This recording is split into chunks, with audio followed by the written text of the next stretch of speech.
Hey Commanders fans, get ready, because today we have exclusive news about our team, and you can't miss a single detail. So take advantage and subscribe to the channel. Activate the bell to receive everything firsthand, and of course, leave a like to strengthen our support and show that there are only true fans here. Our commitment is to always bring you the latest updates, news, and everything that goes on behind the scenes at Commanders. So without further ado, let's check out today's news. NFL Insider. Franchise wants Terry McLaurin to be a Commander for life amid contract dispute. Terry McLaurin was absent from the Washington Commanders' mandatory minicamp last week. Approaching the final year of his contract, the star wide receiver is looking to sign a new deal before returning to the field. ESPN's Jeremy Fowler explained the latest on McLaurin's contract dispute during an appearance on SportsCenter on Saturday morning. He doesn't expect the solution to come cheap for Washington. He skipped minicamp and he's unhappy with the contract situation, Fowler said. I talked to someone on the team who said, "Look, we want McLaurin to be a Commander for life. It's just probably been a little slower than anyone expected. These are tough deals to get done." The receiver market is well over $30 million a year.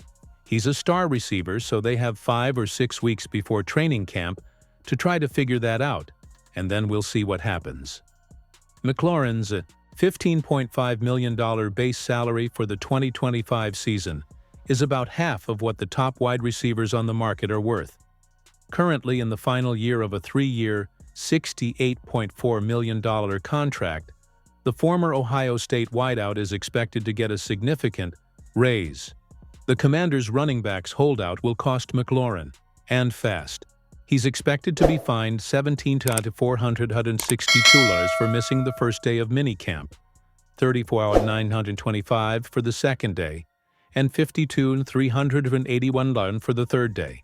Sometimes football and business intersect, and this is one of those times, Commanders coach Dan Quinn said of the matter via ESPN.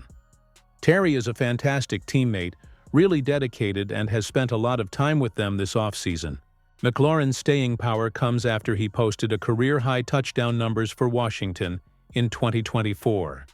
He scored 13 touchdowns, 6 more than in any other season of his career, with 82 receptions for 1,096 yards.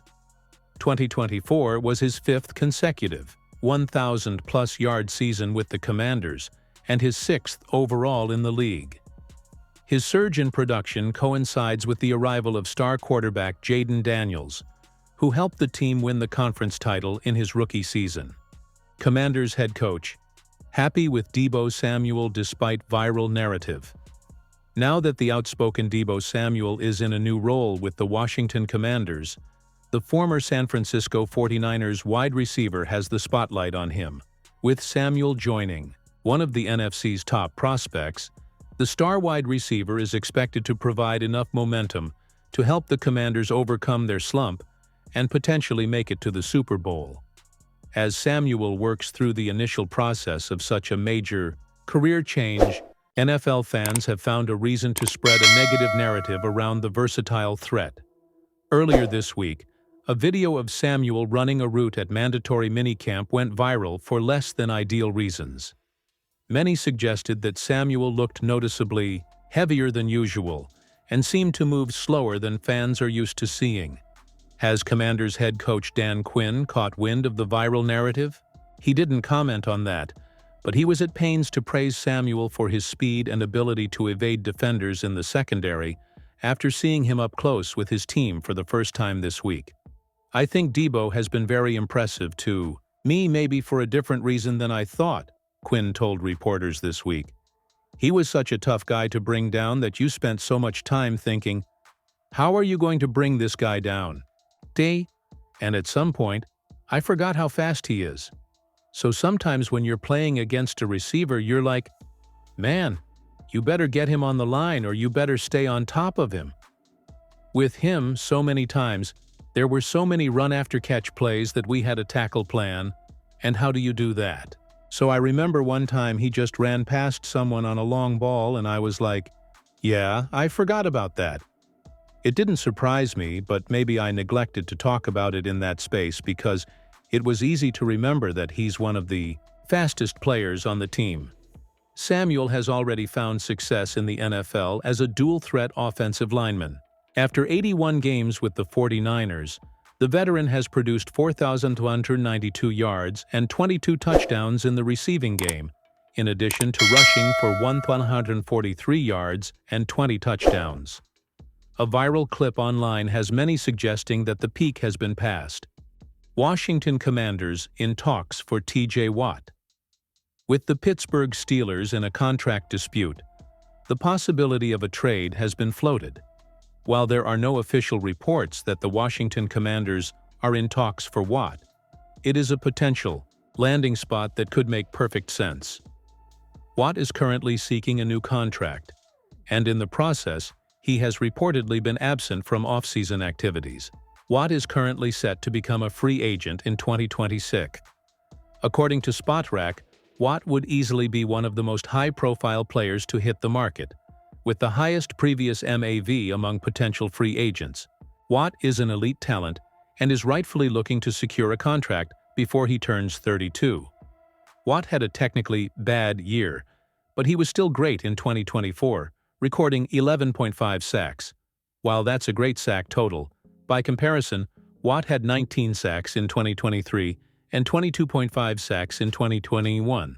One thing is for sure. If the Steelers decide to trade Watt, one of the NFL's best edge rushers will draw a lot of interest from the Commanders. T.J. Watt trade proposal. Washington Commanders receive T.J. Watt, Pittsburgh. Steelers receive Luke McCaffrey, 2025. Second-round pick. 2025 fourth-round pick. Given his age, it's going to be tough for Watt to be worth a first-round pick at this point. However, the Steelers get back some quality assets for a player who could leave after the 2025 season. Luke McCaffrey doesn't provide much value to the Commanders at this point, as they're clearly playing hard to get. As a rookie, McCaffrey had 18 catches for 168 yards, but he was a fairly high draft pick. The Commanders made McCaffrey the 100th overall pick, third round, in the 2024 NFL Draft, and there's still room for him to develop. With the Steelers needing help at wide receiver, they would be a much better fit for McCaffrey. Why T.J. Watt makes sense for the Washington Commanders. It seems like the Commanders are starting to build their roster to win the Super Bowl next year. With Jaden Daniels looking like one of the best quarterbacks in the NFL, it's hard to blame them. How T.J. Watt fits in Washington. With the addition of Samuel, it seems like the Commanders are perfectly fine adding veterans to the team.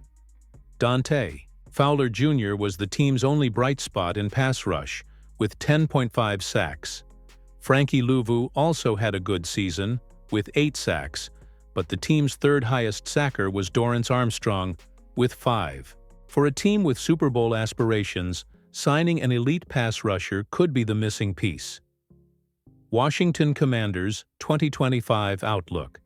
The Commanders currently have the 7th best odds at +2100 to win the 2025 Super Bowl, according to FanDuel.